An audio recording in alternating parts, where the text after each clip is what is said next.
In the northern and eastern suburb of Melbourne, Australia, was a man nicknamed Mr. Cruel. He was an unidentified serial paedophile and murderer who committed his heinous crimes in the late 1980s. The attacks frightened the people in Melbourne, especially the parents of younger children. Afraid their loved ones would be snatched, they kept a close eye on them. The first attack happened at 4 a.m. on the 22nd of August 1987. He broke into a house located in Lower Plenty, Melbourne, inhabited by a family of 4, consisting of a couple along with their 11-year-old daughter and 6-year-old son. As soon as he gained access into the house, he headed to the parents' bedroom, pointed a gun at the couple's head before tying them both up and locking them inside a wardrobe.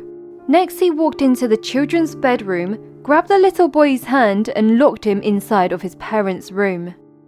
For the next 2 hours, he raped the 11-year-old girl and was even taking breaks in between. When he got hungry, he headed to the kitchen to make himself a meal, then returned to the young girl, continuing with the sick attack. Before making an exit, he stole valuables from them. After some time, the parents were able to free themselves and immediately notified the authorities.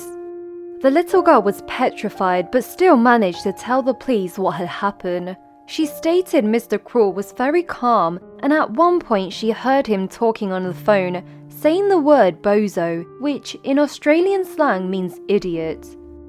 The police then checked the phone lines but found it was cut, and there were no telephone records to indicate any calls were made on the night of the incident. The police then knew the intruder was pretending to be on the phone in order to confuse the investigation. The family have never seen the intruder before but managed to give some information on his appearance. Although he wore a balaclava, he was believed to be an Australian man in his 20s with a slim build and a rough masculine voice.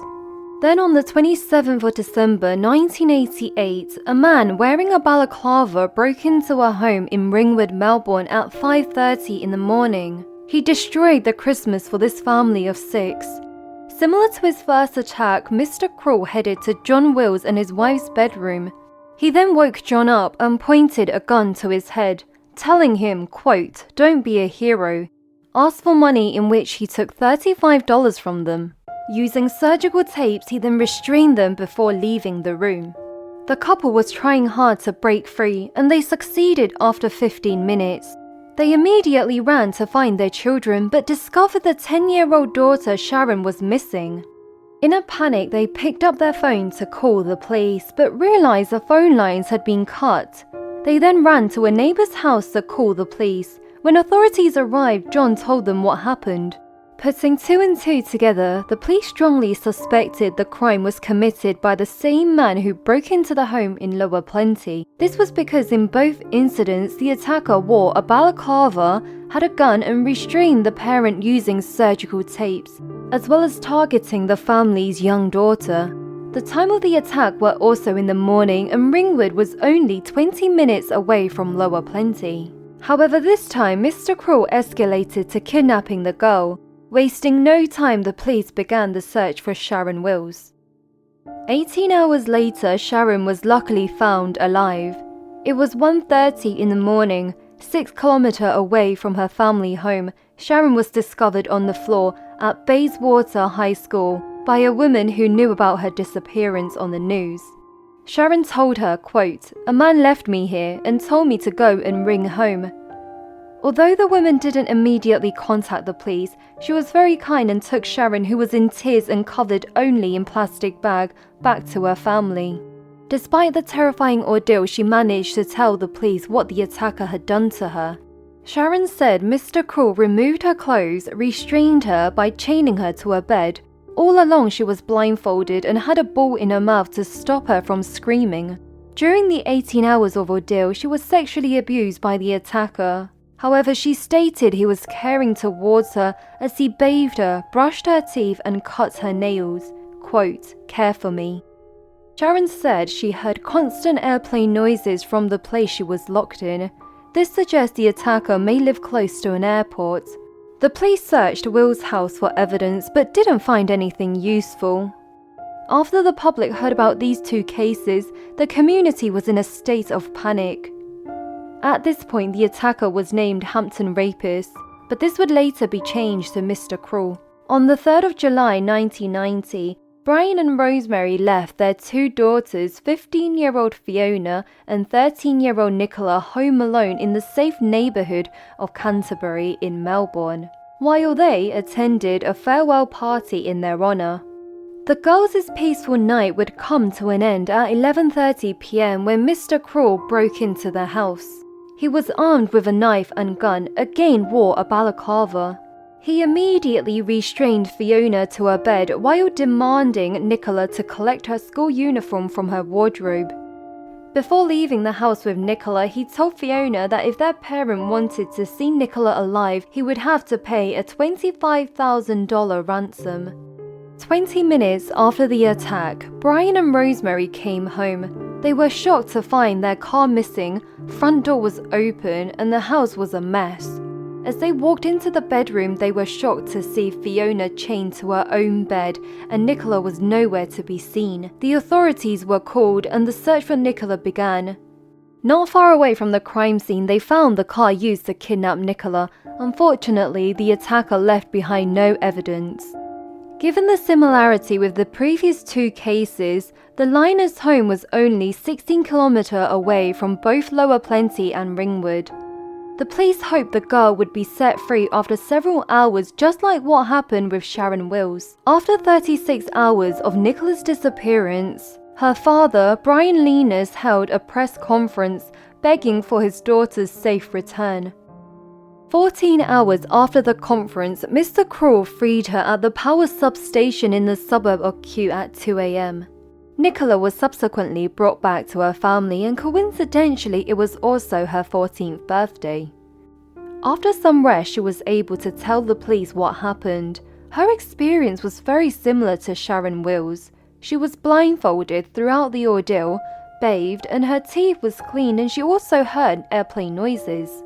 However, she was able to give a bit more detail about the attacker, telling them he was about 175 centimeters tall and had red hair. Although she was blindfolded, she managed to sneak a peek of the room she was in, telling authorities what she saw. She was also told by Mr. Cruel that he was going to release her in exactly 50 hours after her abduction. With this information, the police were sure they were dealing with the same man who committed the previous two cases. Although there was still no evidence to prove this, but they suspected he lived near Tula Marine Airport. The Liners family was from England, and soon after the horrific experience, Nicola and her family returned to the United Kingdom, trying to put the past behind. A man wearing a balaclava broke into a house in Templestowe, Melbourne on the 13th of April 1991 at around 9:15 p.m. This house was occupied by the Chan's family of 5. John and Phyllis were immigrants who owned and worked in a restaurant. Because of how busy work was, they would often return home at midnight, leaving their 3 children at home. 13-year-old Carmen was their eldest daughter, and so she was responsible for looking after her 2 younger sisters. On the 13th of April, the girls were home alone, and the intruder managed to gain entry into Chan's home through a window. As soon as he saw them, he told them he only wanted money and ordered Carmen to show him where the valuables were. But before doing so, he forced the 2 younger sisters into the closet and put a bed in front to stop them from escaping. The girls were trying hard to escape, and eventually they managed to set themselves free. They then went to search for Carmen, but she was gone with the intruder. Unlike the previous cases, the phone lines weren't cut, so they were able to call their parents who were working at the restaurant. The authorities were also notified, and when they arrived at Chan's home, they found a number of words spray painted on their car, which reads, Asian drug dealer, pay back, more to come. These words left the family confused. But after some investigation, the police believed the crime was committed by Mr. Cruel. He again tried to sidetrack the investigation and confuse them just like he previously did. The Chan's family was frightened, but also hopeful they would see their daughter return home safe, given how Mr. Cruel had set his previous victims free. However, 72 hours after the abduction passed, yet still no news. So John and Phyllis decided to hold a press conference begging for Carmen to return home safe. Pleading to the public to help, they even showed the outfit Carmen was wearing on the day she was abducted. They offered a ransom to have Carmen return home safe and place an encrypted letter on the local newspaper, using a chipper in which only her missing daughter would understand. Again, authorities found no evidence at the crime scene. Hours turned into days, and days turned into months. The family were getting more anxious and disappointed. Unfortunately, this was the first time Mr. Cruel didn't release his victims alive. Nearly a year after Carmen's abduction, on the 12th of April 1992, the Chance family received an awful news, and this was the discovery of Carmen's remains on the Edger Creek Trail in the suburb of Thomastown. It was discovered that she was shot 3 times in the back of her head shortly after being kidnapped. After discovering the remains of Carmen, the authorities suspected whether Mr. Cruel committed the crime or not. Despite the number of similarities between the cases, one striking difference was that Mr. Cruel always freed his previous victims. It was speculated that during the attack, Carmen saw Mr. Cruel's face, and so he had to kill her. Although in 2013, Detective Chris O'Connor said there wasn't enough evidence to confirm Mr. Cruel murdered Carmen. Since she was shot in the back of her head, they suspected the killer didn't want to watch her die, and this would apparently match Mr. Cruel's caring nature, given how both Nicola and Sharon said Mr. Cruel gently bathed them. One even said, quote, a mother washing her baby. But if Mr. Cruel really didn't want to see her die, why did he feel the need to shoot her 3 times and not just the once? Some speculated Mr. Cruel was a police officer because in all cases he left behind no evidence. Some said he was a teacher because of how well he worked with kids, and he also doesn't select his victims randomly. Coincidentally, Carmen and Nicola both attended the same school, so he might have spotted them both there.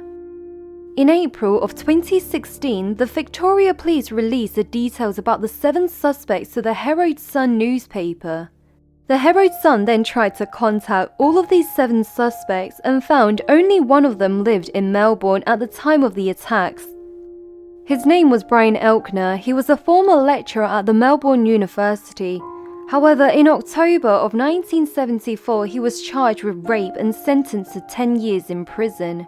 He was the prime suspect in Mr. Cruel's case, and when questioned by Herald Sun newspaper, he said, quote, I've never had any charges laid against me. I've been interviewed, yes, along with 20,000 other people. I was interviewed, that was it.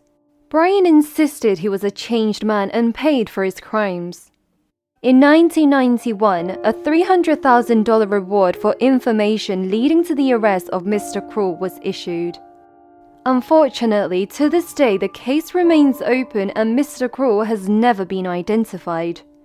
If you have any information about Mr. Cruel or any crimes attributed to him, please call Crime Stoppers on 1-800-333-000. Leave your thoughts down below, and thank you so much for watching. Please do support our channel by giving us a like, subscribe, and share our videos to people who may find our content interesting.